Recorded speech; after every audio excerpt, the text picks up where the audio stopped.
NEET के परीक्षा में जो अनियमितताएं हुई वो जाहिर सी हैं।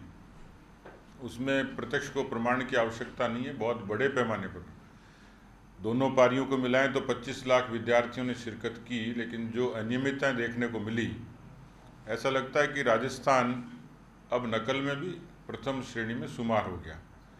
सरकार ने इस परीक्षा को ठीक तरीके से करने के लिए कोई एक्शन प्लान तैयार नहीं किया। अनियमितताएं हुई, इसके कारण प्रदेश का पूरा युवा वर्ग आंदोलित है। भारतीय जनता युवा मोर्चे ने ऐलान किया है 4 तारीख से वो आंदोलन की शुरुआत करेंगे। उस पर चर्चा हुई। आने वाले समय में तात्कालिक मुद्दों के अलावा भी जो प्रदेश के ज़िले हैं उसमें बिजली, बेरोजगारी, भ्रष्टाचार, कानून व्यवस्था, इन तमाम मुद्दों पर ज़िला केंद्रों पर प्रदर्शन की अभी पार्टी योजना बना रही है। उस पर चर्चा हुई। 2 उपचुनावों को लेके, क्योंकि वहाँ के मुद्दे और पार्टी के कार्यकर्ताओं के जरिए जो फीडबैक जो आएगा, उसमें हम लोगों ने अभी आजकल में पार्टी के कुछ प्रमुख नेताओं की हम लोग घोषणा करेंगे जो अभी इस काम को और आगे बढ़ाएंगे। साथ ही जो पार्टी के संगठन के कार्यक्रम हैं, उन संगठनात्मक कार्यक्रमों को भी, क्योंकि हमें 6 अप्रैल तक पार्टी को एक व्यवस्थित संगठन रचना पूरे प्रदेश भर में तैयार करनी है, उसके लिए भी सशक्त मंडल अभियान चल रहा है। विस्तारक योजना उसमें रहेगी। पंचायती राज के 2 जिलों के चुनाव हैं। उसमें ये दुर्भाग्यपूर्ण है कि राजस्थान की अशोक गहलोत जी की सरकार पंचायती राज की अनदेखी करती है, और यही कारण है कि किस्तों में चुनाव होते हैं। अभी भी 4 जिला परिषद के चुनाव प्रस्तावित हैं, बाकी हैं, लेकिन धौलपुर और अलवर के लिए पार्टी ने ज़िले के प्रभारी तय कर दिए। वो फील्ड में जाके उन्होंने अपना काम शुरू कर दिया। 22 पंचायत समितियों के चुनाव, उसके प्रभारी हम लोगों ने तय कर दिए। तो पंचायती राज के चुनाव की पार्टी ने अपनी तैयारी शुरू कर दी है।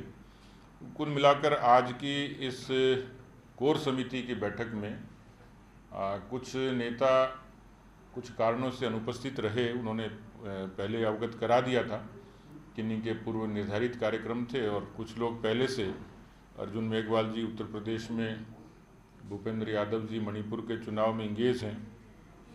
तो नेता प्रतिपक्ष के पहले से कुछ कार्यक्रम ट्राइबल आदिवासी क्षेत्र में निश्चित थे, लेकिन इसके अलावा सभी प्रमुख लोगों ने शिरकत की है और सबने इन सारी बातों में हिस्सा लेके सार्थक सुझाव दिए हैं, और उन सुझावों पर चिंतन बैठक के बाद जो चर्चाएं हुई थी उसको हम लोग आगे बढ़ाएंगे। दोनों दावेदार सामने आ रहे हैं। देखिए, अभी लगभग आधा दर्जन ऐसे नाम हैं जो गंभीर प्रवृत्ति के हैं, जिनके बारे में वहाँ के सामाजिक और समीकरणों के हिसाब से जिनकी चर्चा होती है। लेकिन अभी अंतिम नतीजे तक पहुँचने के लिए शीर्ष कार्यकर्ताओं को हम लोग अभी इंगेज करेंगे कि वो ठीक तरीके से और जानकारी प्रस्तुत करेंगे। सर, आपने लेटर भी लिखा है सीएम साहब को, रीट को लेकर सीबीआई इन्वेस्टिगेशन होनी चाहिए। मंत्री ने भी ये कहा है कि जो बीजेपी है बेरोजगार युवा वर्ग को भ्रमित कर रही है, शहीदों का अपमान कर रहे हैं, शहीद स्मारक पर बैठ के धरना प्रदर्शन जो दे रहे हैं।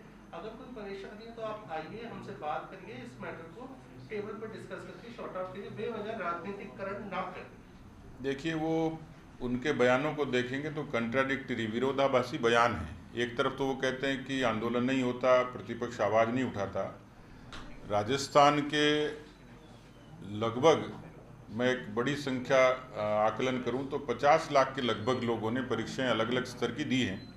25 लाख तो रीट में दोनों पारियों में बैठे। सब इंस्पेक्टर की परीक्षा, जेईएन की परीक्षा, कृषि सहायकों की परीक्षा, पिछले 2.5 साल में जितनी परीक्षाएं हुई हैं वो, उसमें भारतीय जनता पार्टी का कोई हाथ नहीं था। उसमें जो अनियमितताएं हुई उसकी दोषी कांग्रेस पार्टी है। और अभी जो रीट में हुआ, आप ये देखिए कि अपराधियों की हिम्मत हो जाए कि हवाई चप्पल में ब्लूटूथ लग जाए। ये तो पहली बार ही सुना है देश में, दुनिया में ऐसा आविष्कार नहीं हुआ। और राहुल गांधी जी के नेतृत्व में संभव है कि जब आलू से सोना बन सकता है तो ब्लूटूथ में, हवाई चप्पल में लग सकता है। दूसरा, इसके बारे में एक संगठित गिरोह काम करता है। अनेकों बार पहले ये कहा कि रीट की परीक्षा में कोई अनियमितता नहीं हुई, लेकिन वही कंट्राडिक्शन ये है कि वही मंत्री डोटासरा जी अधिकारियों को सस्पेंड करते हैं इसी हिसाब से कि उस पर संदेह है। जब भूमिका संदेह है तो मुझे लगता है कि अभी इसको यदि ठीक तरीके से इन्वेस्टिगेट किया जाए तो परतें बहुत उधड़ेंगी और ऐसा लगता है कि सरकार के संरक्षण में नकल माफियाओं ने, राजस्थान माफियाओं से ग्रस्त है। खनन माफिया यहाँ पर हैं, अपराध माफिया हैं, शिक्षा माफिया हैं, लेकिन अब नकल माफिया ये एक नई तरीके की खेप है जिसने एक संगठित तरीके से नकल को अंजाम दिया है। और मुझे लगता है कि ये यथोचित ही है कि राजस्थान के इतने लाखों नौजवान जो सीधे सीधे प्रताड़ित होंगे, रोजगार तो वो 30,000 को देंगे, लेकिन पीड़ित 25 लाख से भी ज़्यादा लोग होंगे। उनकी आवाज़ उठाना यदि कांग्रेस के भाषा में किसी भी किस्म से आपत्तिजनक है तो मुझे लगता है कि कांग्रेस खुद पाप कर रही है। हम लोगों ने कहा है साफ तौर पर, यदि वो ईमान है, पाक साफ हैं, उन्होंने कोई गड़बड़ नहीं करी तो उनको डरना नहीं चाहिए। मैंने देखा डोटासरा जी का बयान कि ठठेरे की बिल्ली खुड़के से नहीं डरती, तो ठठेरे का काम तो वाड्रा जी के यहाँ मुझे पता है बर्तनों का काम करते थे उनके परिवार के लोग, यानी उनको उनसे भय नहीं है। तो वो किसी भी टर्म को इस्तेमाल करें, लेकिन मुझे लगता है कि राजस्थान की जनता, राजस्थान का नौजवान गुमराह नहीं होगा। हम लोग युवा मोर्चे ने इसकी तैयारी की है। मैंने खुद ने कहा है कि मुख्यमंत्री जी को इस पर पहल करनी चाहिए डोटासरा जी को, उनको इस्तीफा देना चाहिए। राजस्थान में, हिंदुस्तान में अनेक अवसर आए जब ऐसा लोगों ने किया है, नहीं करते हैं तो मुख्यमंत्री जी को उनको बर्खास्त करना चाहिए। उनको पद पर बने रहने का कोई नैतिक अधिकार नहीं है। और राजस्थान की एजेंसीज पर हमें किसी भी तरीके से भरोसा नहीं है, क्योंकि हमने देखा पिछले दिनों लगभग 2-2.5 साल से कि किस तरीके से उन्होंने सरकारी एजेंसियों का इस्तेमाल किया। तो इसलिए मुझे लगता है किसी केंद्र की एजेंसी से, जिसमें सीबीआई सक्षम है, खुद सरकार कई बार कई मसलों पर सीबीआई को रेफ़र करती है, इस मामले को भी रेफ़र करें तो इसमें दूध का दूध और पानी का पानी होगा। लेकिन ये मुझे समझ नहीं आया कि मुख्यमंत्री और शिक्षा मंत्री सीबीआई की जांच से डरते क्यों हैं। उनको आगे आना चाहिए, राजस्थान के नौजवानों को भरोसा देना चाहिए। इसलिए हमारी मुहिम चलेगी और हम लोग बराबर पुरजोर आवाज़ उठाएंगे।